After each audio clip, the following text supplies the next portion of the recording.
mit o zevanju, to znaš. Da, to je opšte poznati mit. Da, šta ti misliš o tome? Jel tebi kad vidiš nekog? Pa ja kad sam čitao za taj mit, onda sam baš prvo da vidim hoće li to da uspe, i kad sam gledao, recimo kad sam bila na fakultetu i onda sam probala zevnem i ova do mene uvijek cura zevala je.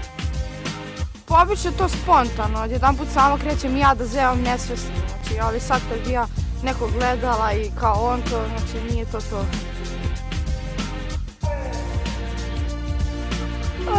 Sad mi se ne zjeva jer sam nekako zauzeta. Ja lično verujem u taj mit.